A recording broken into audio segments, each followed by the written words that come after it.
성도 여러분, 2025년 4월 5일 주일입니다. 우리는 계속해서 2025년 부활하신 주님을 그분이 이미 이루신 구원의 그 지평 안에서 우리 생에 이루신 놀라운 그 감동과 체험 안에서 다시 만나는 아름다운 계절의 성큼 다가서고 있습니다. 이 고난의 주간들을 통해서 물속에서 건져내시고 불속에서 우리를 살려내신, 도저히 헤어나올 수 없었던 시험 가운데 우리를 건지신 하나님의 구원을 찬송하면서 그분의 구속의 은혜를 다시 한번 삶 가운데 감사로 간증하는 저에게 여러분 되기를 바라면서 이제 예배를 시작합시다.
하나님 아버지, 지난날 이루신 그 놀라운 광야의 은혜를 감사합니다. 또 지금 이루고 계신 새 창조의 치유의 은혜를 감사합니다.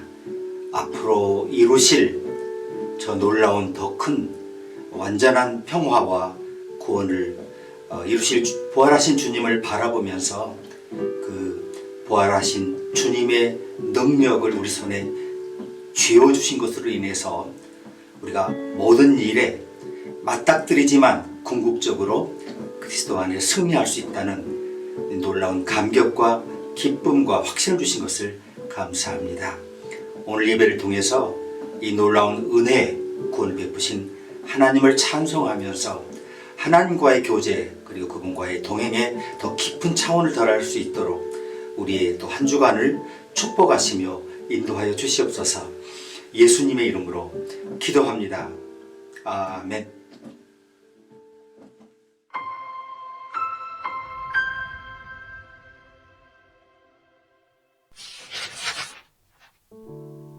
너희의 구속자여, 이스라엘의 거룩한 자 여호와가 말하노라. 너희를 위하여 내가 바벨론에 보내어 모든 갈대아 사람으로 자기들의 연락하던 배를 타고 도망하여 내려가게 하리라. 나는 여호와 너희의 거룩한 자요, 이스라엘의 창조자요, 너희 왕이니라. 바다 가운데 길을, 큰 물 가운데 첩경을 내고 병거와 말과 군대의 용사를 이끌어내어서 그들로 일시에 엎드러져 일지 못하고 소멸하기를 꺼져가는 등불 같게 한 나 여호와가 말하노라. 너희는 이전 일을 기억하지 말며 옛적 일을 생각하지 말라. 보라, 내가 새 일을 행하리니 이제 나타낼 것이라. 너희가 그것을 알지 못하겠느냐? 정령이 내가 광야의 길과 사막의 강을 내리니 장차 들짐승 곧 실랑과 및 타조도 나를 존경할 것은 내가 광야의 물들을 사막의 강들을 내어 내 백성 나의 택한 자로 마시게 할 것임이라. 이 백성은 내가 나를 위하여 지었나니 나의 찬송을 부르게 하려 함이니라.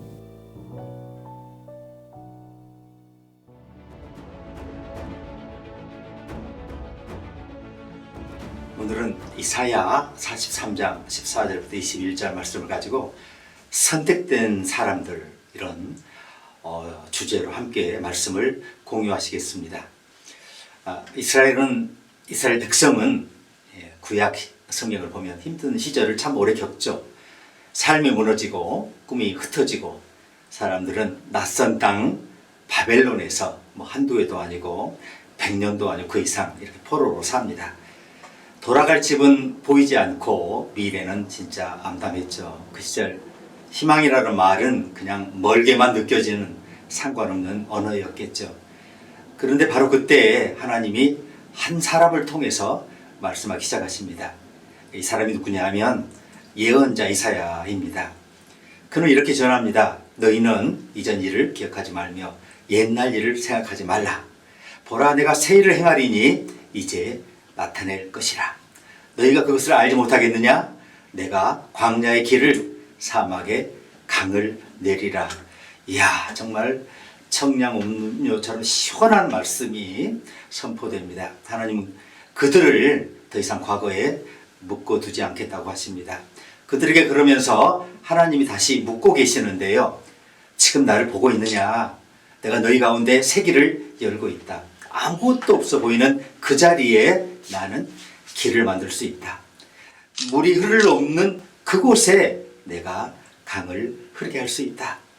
이사야의 메시지는 한마디 한마디가 정말 마른 뼈 같은 죽음의 골짜 흩어진 이스라엘 백성들의 심령을 흔들죠. 사람들은 비로소 달력을 들여다보기 시작했습니다. 어제가 아닌 오늘을 주시하기 시작하죠. 하나님은 사랑하는 여러분, 어제 일하신 게 분명하지만 지금도 오늘도 이 순간 일하고 계십니다. 그리고 하나님의 일은 늘 새로운 시작을 향해 우리를 이끄시며 흐르고 있습니다. 자, 물바늘 같은 기억 하나가 이사야의 입술에 맺혔는데요.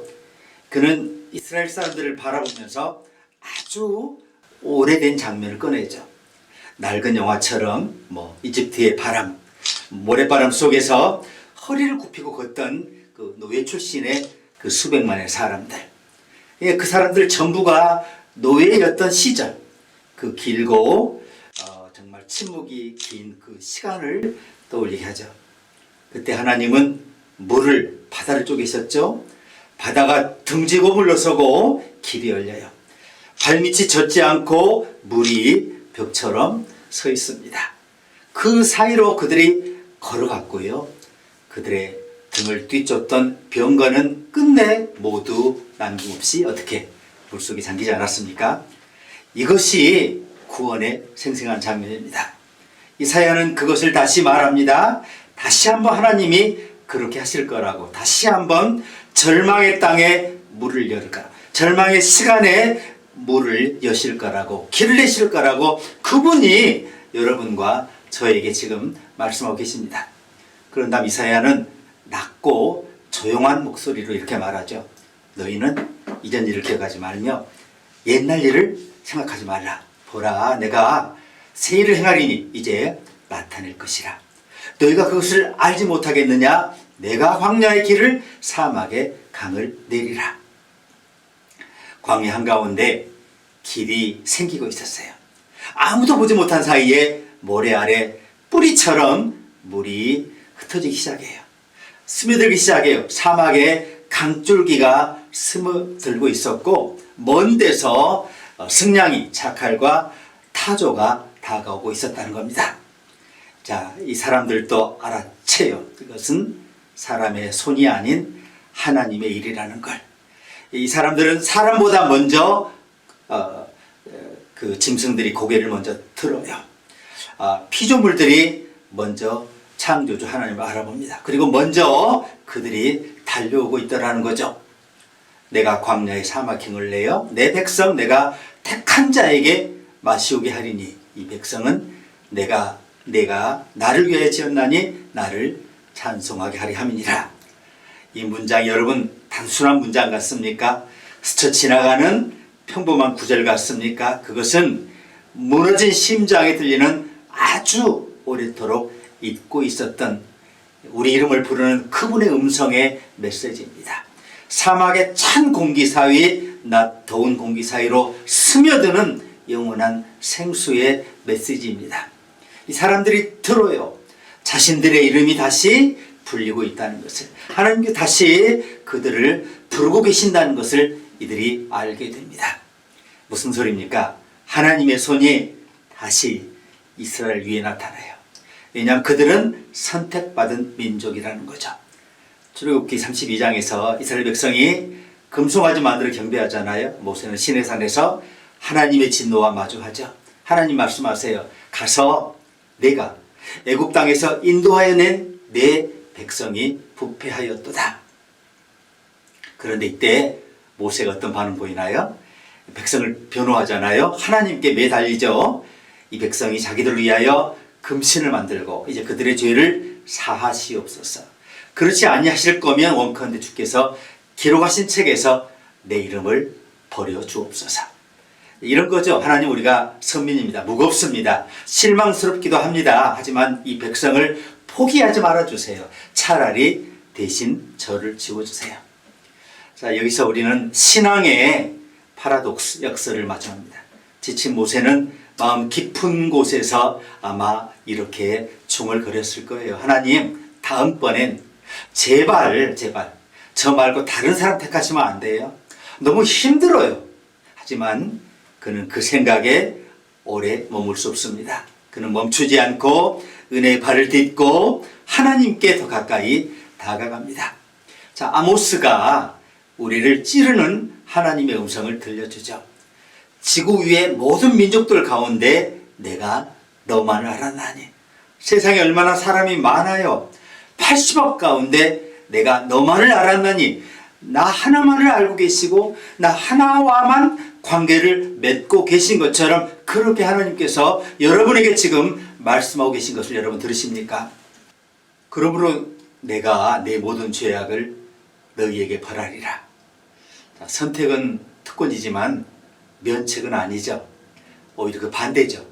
하나님이 여러분을 선택하셨다면 그분의 눈길은 언제나 여러분 위에 머물고 있다는 뜻인 거 아시죠? 그 눈길은 사랑입니다. 하지만 그 사랑은 때로 날카롭죠. 왜냐하면 하나님은 여러분과 저와 여러분 우리를 내버려 두실 수 없기 때문에. 유대인들은 역사 속에서 수없이 외쳤겠죠. 주님, 정말 다른 사람은 안 되나요? 왜 우리가 늘 이 짐을 져야 하나요? 자, 그들의 질문이 곧 우리의 질문이기도 하죠. 여러분 어떻습니까? 한 번이라도 하나님께서 나를 보셨다고, 나를 지목하셨다고, 그분의 눈이 내 위에 있다라고 느껴본 적이 있으십니까? 마사 그레이엄이라는 유명한 댄서죠. 이 사람은 댄서는 춤으로 말한다는 유명한 말을 남기죠. 그렇죠? 목사는 설교로서 모든 걸 말하는 거고요. 자, 어느 날 이렇게 말합니다. 사람들이 나에게 왜 무용수가 되기로 선택했느냐고 묻는다. 하지만 나는 선택한 적이 없다. 나는 선택당했다. 그 선택이 내 안에 살았고 나는 그 선택을 따라 평생을 걸었다. 이렇게 답변을 줬다는 거죠. 마사 그레이엄은 자기가 선택한 것은 아니었지만 그 선택에서 도망가지 않았습니다. 자, 이 그레이엄은 그 선택이 자기 삶을 통해 무엇을 하기를 바라는지를 묻고 그것을 멈추지 않고 그 춤에 뛰어들어 자기를 불사릅니다. 여러분, 선택받았다는 게 뭡니까? 선택당했다는 게 뭡니까? 모든 게 이미 쓰인 대본처럼 정해졌다는 뜻일까요? 아니죠. 선택받았다는 것은 여러분이 감당해야 할 특별한 부르심이 있다는 겁니다. 피할 수 없는 인생의 목적이 있다는 겁니다. 그리고 그 목적은 하나님이 여러분을 통해 세상에 생명을 불어넣고 싶어 하신다는 뜻이에요. 1850년 주일 아침에 보스턴 시내에 이런 안개가 깔려 있었고 두 사람이 각자의 교회를 향해 걸어가고 있었어요. 서로 신학 사상이 다른 목사였죠. 한 사람은 감리교 목사, 한 사람은 장로교 목사. 그날 두 사람이 강단을 바꾸어서 강단 교류를 하기로 한 주일이었습니다. 상대방의 교회에 가서 각자 이제 다른 목사가 설교하는 거죠. 한 사람은 라이먼 비처라는 보스턴의 유명한 당대의 설교가였고, 이 사람은 자유의지를 믿는 목사죠. 다른 한 사람은 예정론을 깊이 신봉하는 장로교 목사였는데요. 자, 하나님의 섭리가 모든 발걸음을 인도한다고 철저히 믿은 거죠. 자, 두 두 교회 사이의 정중앙의 교차로에서 마주칩니다. 멈추어 서로를 향해 고개를 숙여 인사를 하죠. 그런데 장로교 목사가 그때 입을 엽니다. 비처 목사님, 하나님께서 세상을 창조하기 전부터 오늘 이 아침 제가 당신의 강단에, 당신 제 강장에 서도록 예정하셨다는 사실을 생각해 보셨죠? 비처 목사가 짧은 침묵 끝에 그를 바라보며 이렇게 말합니다. 그래요? 그렇다면 나는 그렇게 하지 않겠습니다. 말을 마치고 그냥 횡 돌아서서 설교하려 가려던 교회로부터 등을 쥐고 자기 교회로 가버리고 말더라는 거죠. 자, 그는 설교하기로 예정되었지만 자유의지로 그것을 거절한 겁니다. 그날 아침 비처 목사는 자기 교회에서 설교했어요. 자, 이야기는 우리로 하여금 선택과 예정, 자유와 은혜에 대해서 다시 한번 생각하게 합니다. 사람들이 흔히 말하죠. 우리가 하나님을 선택했다고, 우리가 신앙을 붙들었다고. 하지만 여러분, 그게 전부입니까? 대부분의 사람들은 요즘 제 주변에, 또 여러분도 그렇겠죠. 대부분 이제 와서 보니까 기독교 과정이 자란 사람들이 많아요. 지금 교인 가운데. 성경은 어려서부터 우리 곁에 있었고 주일학교는 자연스러운 일상이었죠. 기도는 배워서가 아니라 몸으로 익힌 거죠. 우리가 그런 환경에 태어난 것은 어때요? 여러분 선택이었습니까? 여러분의 선택이 아니었죠. 만약 우리가 뉴기니에 정령 숭배를 하는 부족이 태어났다면, 혹은 사우디아라비아의 무슬림 가정이 자랐다면 여전히 우리가 예수 그리스도를 따르고 있을까요? 아마 그렇지 않을 공산이 99%입니다. 아마 그렇지 않았을 가능성이 커요. 아무도 알 수 없어요. 자, 우리는 내가 스스로 신앙을 일으킨 것처럼 말할 수 없습니다. 우리 안에 자유의지도 있지만 영향을 준 수많은 사람들과 환경이 먼저 있었어요. 그 모든 것 안에서 우리는 선택받았어요. 어쩌면 우리가 태어나기도 전에 그렇게 된 거예요. 그럼 선택받았다는 건 뭡니까? 그것은 자랑의 근거가 아니라 부르심의 시작이라는 거죠. 우리가 누구인지, 왜 이 자리에 있는지 묻는 근본적인 질문이라는 거죠. 우리는 그럼 뭘 위해 선택되었을까요? 그 질문이 전혀 끝나지가 않아요. 삶 전체가, 우리 인생 전체가 그 물음에 대한 응답일 수 있어요. 하나님의 부르심에 대한 조용하고도 단호한 삶의 응답인 거죠. 오늘 본문을 간단히 요약을 해드리면 세 가지인데, 하나님께서 첫 번째, 하나님께 이스라엘을 택하신 목적은 하나님의 찬양을 선포하기 위해서라는 겁니다. 본문의 이사야의 증언이에요. 이스라엘은 하나님의 찬양을 선포하도록 부름받은 거예요. 이사야서의 다른 곳에서 우리는 나 주가 의를 이루려고 너를 불렀다. 내가 너의 손을 붙들어주고 너를 지켜주어서 너를 백성의 언약과 이방의 빛이 되게 할 것이라는 음성을 듣습니다. 하나님께서 세상에 다른 민족보다 이스라엘을 더 사랑하셔서 그들을 선택한 것이 아니라 이스라엘은 모든 민족에게 하나님의 찬양을 선포하기 위해서 부름받았다는 겁니다. 선택받았다는 겁니다. 이것이 바로 여러분이 지금 선택받은 이유이기도 해요. 여러분도 이 점을 이해해 주시기 바랍니다. 우리는 정말 운이 좋은 사람들이죠. 우리의 행운을 하나님이 다른 사람들보다 우리를 더 좋아하셨기 때문이라는 의미로 해석하신다면 치명적인 실수가 될 수 있어요. 하나님이 우리를 선택하신 것은 이유가 있는데, 하나님은 우리 친구 그리고 우리의 이웃 동료들 앞에서 하나님을 찬양하도록 부르신 겁니다. 그런 이유 때문에 우리를 부르신 겁니다. 그렇다면 우리가 어떻게 하나님을 찬양할 수 있을까요? 자, 진정한 그리스도인의 사랑을 살면 됩니다. 서아프리카 기독교 목사였던 실라에 대한 놀라운 간증을 들었습니다. 실라는 무슬림인 이웃에게 예수님을 증거하고 싶었는데, 하지만 인근 마을에서 이렇게 복음을 전하려고 하니까 주민들이 그를 공격해서 마을 밖으로 쫓아냈답니다. 이 실라는 포기하는 대신에 다른 방법을 국리 끝에 알아냈는데요. 그 지역 이슬람 학교에 등록했다는 겁니다. 이슬람 신앙을 공부했고요. 그는 다른 이슬람 학생들과 관계를 쌓기 시작했어요. 자, 그리고 다른 학생들이 하기 싫어하는 집안일, 가장 지저분하고 힘든 일을 도맡아 했습니다. 쿨한의 가르침에 따라서. 그러니까 신라가 다니던 교회는 이 사람의 신라의 방식에 동의하지 않는다는 이유로 지원을 끊어버려요. 선교 지원이 끊어진 거죠. 자, 그러자 그 아내도 남편을 원망하는 거예요. 왜 다른 학생도 하지 않는 일을 구태여 자처해서 그렇게 힘들게 그 허리 굽혀서 하느냐고 불평을 늘어놓습니다. 하지만 신라가 학생을 섬기는 모습을 본 그 무슬림 학생들이 신라가 예수 그리스도에서 자신의 이야기를 할 때 정중하게 경청하기 시작했어요. 이제 신라는 이슬람 학교를 졸업했고요.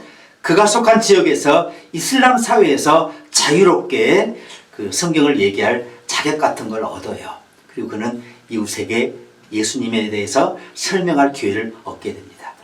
이제는 그의 메시지를 거부했던 이유들이 합법적으로 이 사람의 설명을 들을 수 있게 돼요. 그리고 그의 태도에 감동돼서 그리스도께 나온 이웃들이 적지 않다라는 거죠. 이제 우리가 어떻게 하나님의 찬양을 선포할 수 있을까요? 우리가 예수님의 사랑을 보여줄 때 그게 가능하다라는 겁니다. 오늘 같이 두 번째 간략히 정리하면, 하나님은 한번 우리 손을 얹으시면 결코 그 손을 거두는 법이 없으십니다. 자, 그것이 하나님의 선택을 받았다는 것의 또 다른 면인데요. 하나님이 누군가를 포기하시는 일은 정말 드물어요. 정말 어렵습니다.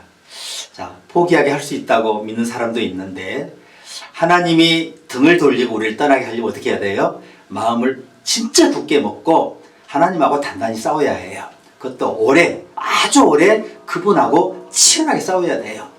결코 그분이 돌아서지 않거든요. 하나님은 아무리 우리가 소리 없이 모습을 감춰도, 아무리 우리가 그 손을 뿌리쳐도 아무 일 없다는 듯 그분은 다시 다가와 손을 내미시는 분입니다. 사람의 눈에는 보이지 않는 그 손이 어떤 날은 문득 우리 등을 어루만지고 있어요. 어떤 날은 내 마음 깊숙이 다녀간 바람처럼 그 느낌이 역력합니다. 그 손이 닿았던 자리를 어떻게 알 수 있나요? 오랫도록 따뜻합니다. 설령 그 따뜻함이 사라진 것 같아도 깊은 밤 홀로 깨어있는 순간 가만히 아주 조용히 그 손이 우리의 심장을 누르는 것을 우리가 감동 가운데 느끼게 돼요. 자, 그분의 부르심에 응답하지 않는 것이 점점 힘들어지게 돼요. 그게 어쩌면 선택받았다는 것의 증거일 수 있어요. 그 미 서부개척 초기 미 중부 시카고 주변에 하트먼이라는 퀘이커 교도 가족이 살고 있었는데, 하트먼 가족은 평화를 정말 사랑하는 가정으로 제게 소문난 사람들이었습니다. 하나님 앞에서 사람들과 결코 부딪히는 법이 없고 항상 먼저 손을 내밀고 미안하다 이렇게 말하는 사람들인데, 이 가족 중에 막내가 존인데, 존이 19살 때 예기치 못한 큰 다툼이 벌어진 거예요. 이 아들이 청소년기였을 때 화가 난 아버지가 이 당장 나가! 이렇게 말해버린 거예요. 자, 격분한 아버지의 말이 아들의 가슴을 후벼찼고, 존은 아버지를 똑바로 쳐다보다가 저 아버지 다시 차릴 때까지 결코 돌아오지 않을 거예요. 집을 나가버려요. 이후 존은 일자리를 찾아 서부로 향하는 마차에 몸을 실어요. 황금 광산 소문이 있었거든요.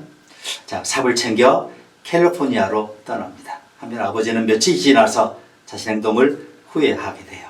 실수를 깨달아요. 그리고 곧장 아들을 찾아 나섭니다. 하지만 자갈만 난지는 그 옛날에 뭐 길이 있었나요? 뭐가 있나요? 그냥 그 황무지의 길 위에서 들리는 소식이라곤 가보면 며칠 전에 있다가 떠났다 이런 얘기만 듣는 거예요. 사람들은 아버지를 돌아보면 무슨 일이지 하고 어깨를 으쓱했죠. 방금 전에 지나간 청년 말씀이시군요. 이 말을 몇 번이고 들어요. 자, 그리고 나중에는 시카고로 돌아갈 기차표조차 걱정해야 할 형편에 빠지게 되죠. 결정적인 순간에 길 모퉁이를 삐죽 빠져나온 어떤 바위를 이 아빠가 목격합니다. 그리고 마음이 결연해지죠. 그리고 거기다가 글을 파기 시작해요. 존 하트먼, 내 아빠가 너를 사랑한다. 집으로 돌아와. 아빠는 바위에 이 말을 새기는데 온 힘을 썼고요. 이것을 한 번도 끝난 게 아니고 길로 생각되는 모든 길마다, 바위마다, 눈에 돌출한 바위마다 글자를 새깁니다. 혹시 비바람이 글자를 지워버리기 전에 조은이 이 길을 지나가기만을 기도했겠죠. 얼마 뒤에 서부 광산촌에서 거친 하루를 보낸 존이 나중에 돌아오는 길에 처음으로 이 메시지를 발견해요. 존 하트먼, 내 아빠가 늘 사랑해, 집으로 돌아와. 이걸 읽어요. 바위 해지는 글씨가 기묘하게 존의 가슴에 꽂힌 거죠. 또 다른 갈림길에서 똑같은 글씨를 바위 위에서 본 겁니다. 아빠가 이렇게까지 나를 사랑하는 줄을 몰랐다. 존은 마음 한가운데 복받쳐 오르는 뭔가를 외면하고 싶었지만 지울 수가 없어서 어떻게 돼요? 마침내 집으로 돌아오게 되죠. 결국 고향으로 옵니다. 아빠는 마치 기다렸다는 듯이 문을 열어 젖히면서 아들을 꼭 껴안고 다시는 헤어지지 않겠다고 다짐합니다. 자, 이 광경을 지켜보던 이웃들이 복음서 광경을 떠올렸다고 해요. 이 내 아들은 죽었다가 다시 살아났고 길을 잃었다가 돌아왔으니 오늘은 내가 가장 기쁜 날이란다. 누가복음 15장 24절이죠. 예수님은 여러분에게 그런 분이시고 우리는 그것을 결코 잊어서는 안 된다는 거죠. 여러분과 저는 선택된 사람들이에요. 우리는 예수님의 사랑을 드러내서 하나님의 찬양을 선포하도록 선택받았고, 그리고 우리가 어떤 실수를 저질렀든 얼마나 멀리 가서 길을 잃었든 우리는 기뻐할 수 있어요. 왜냐하면 그분이 우리를 찾고 계시니까. 왜냐하면 하나님은 자기가 한번 선택한 사람들을 결코 포기하는 일이 없으시니까요. 때때로 인생은 멀리까지 떠밀려 가죠. 정말 한없이 떠밀려 가죠. 무슨 일로 그렇게 된 건지 자신조차 몰라요. 한참 지나서, 많은 세월이 지나서 겨우 내가 길을 잃었구나 늦게 깨닫는 분도 많아요. 하지만 그 순간조차 우린 기뻐할 수가 있어요. 왜냐하면 하나님은 자신이 선택한 사람을 쉽게 포기하지 않는 분이시기 때문에. 우리가 얼마나 엇나갔든 얼마나 단단히 등을 돌렸든 하나님은 다시 손을 뻗으십니다. 돌아오느라 나의 백성아, 너는 내게 죄를 가져오지 아니하였고 번제로 나를 공경하지 아니하였느니라. 오히려 내 죄하고 나를 수고롭게 하며 내 죄로 나를 괴롭게 하였느니라. 나는 그러나 나를 위하여 내 허물을 도말하는 자니 내 죄를 기억하지 아니하리라. 아멘. 얼마나 좋으신 하나님입니까? 우리를 기억하지 않겠다는, 우리의 과거를 기억하지 않겠다는 하나님 말씀이 이렇게 분명히 있습니다. 우리가 기억 속에서 여전히 헤매고 있어도, 그 기억을 영영 벗어나지 못해도 하나님은 잊어주시겠다고 하십니다. 빽빽한 구름의 사라짐같이, 빽빽한 안개 사라짐같이 우리의 모든 죄가를 도말하시겠다고 하십니다. 사랑은 그렇게 우리가 잊을 수 없는 것을 하나님이 잊어주심으로 시작되는 것인지 몰라요. 그래서 우리가 하나님께 돌아갈 용기를 얻는 것입니다. 그래서 우리가, 여러분과 제가 다시 시작할 수 있는 것입니다. 돌아오라 내 백성아, 이 말씀을 붙잡고 다시 한번 힘차게 주님을 향해서, 부활하신 그분을 향해서 새로운 걸음을 시작해 보실 수 있기를 주 이름으로 축복합니다. 하나님 감사합니다. 우리의 지난 날 돌아봅니다. 하나님 없는 나 자신을 돌아보니 결코 돌아갈 수 없는 사람이었지만 어떤 이유인지 알 수 없이 우리는 선택받았고 그분의 눈과 손이 우리 위를 떠난 적이 없기에 그분은 기다렸다는 듯이 우리가 마음을 청하고 마음 열기 무섭게 우리를 안아주시고 다시는 놓지 않겠다고 하십니다. 메마르는 황야의 광무지에 조용히 물이 스며들며 강을 이루고 생명수가 찾아들고 그것이 사막의 오아시스로 바뀌듯이 우리의 인생이 옥토로 바뀔 것을 믿습니다. 승냥이와 타조가 다시 찾아오며 온갖 열매의 풍성함을 결실하는 아름다운 생명의 계절, 생명의 땅에서 우리가 살게 될 것을 믿습니다. 오늘 이 걸음을 새롭게 옮기를 원하오니 부활하신 주님, 우리의 메마른 인생을 붙잡으시고 그 선택받은 감격에 새롭게 하나님을 고백하며 하나님을 간증하게 하시옵소서. 예수님의 이름으로 기도합니다. 아멘.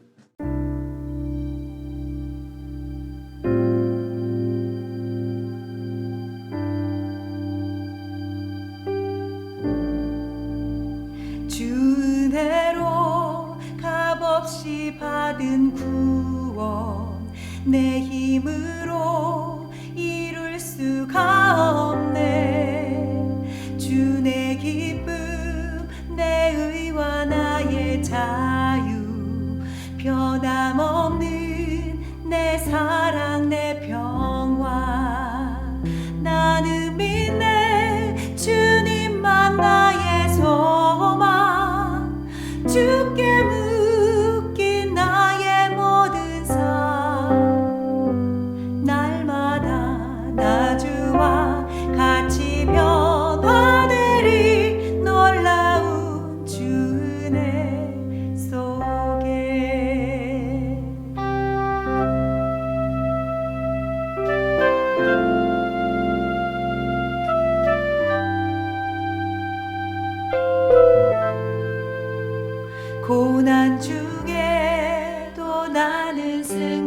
하네. 주님 내 편 나를 위하시네. 나 약할 때도 주를 기뻐하리. 기도 중에 주 능력 얻으리.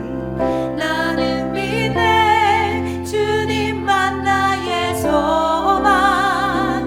내 삶 주께 모두 속했네. 날마다 나 주와 같이 변화되리. 놀라운 주내 속에 세상 무엇도 날 대적 못하네. 주의 피로 나 구속받았네. 내 죄로 고난 받으신 예수님 무덤에서 살아나셨도다. 나는 믿네 주님만 나의 소망. 내 삶 주께 모두 속했네. 날마다 나 주와 같이 변화되리. 놀라운 주내 속에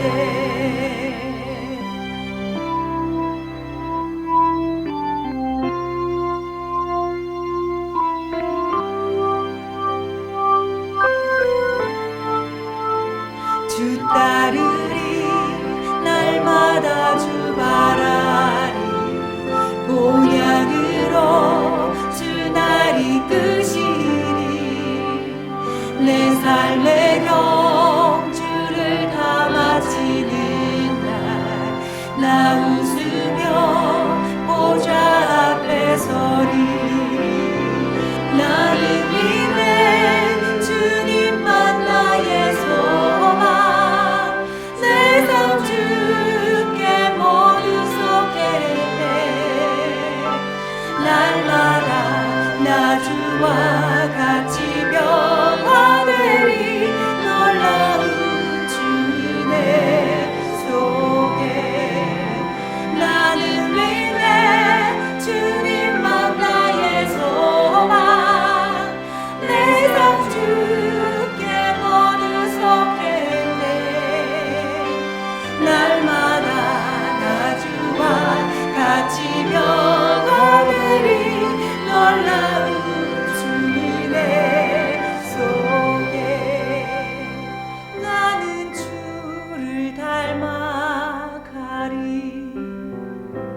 주 날 온전케 하시리.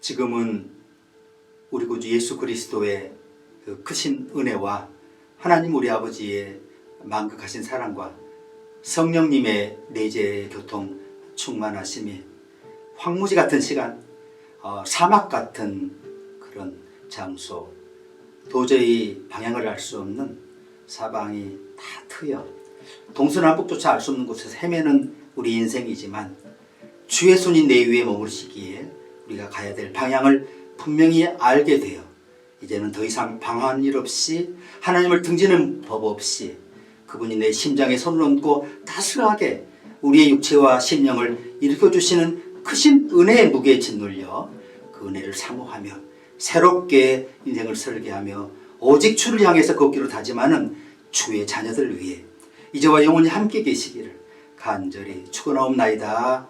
아멘. 나는 믿네 주님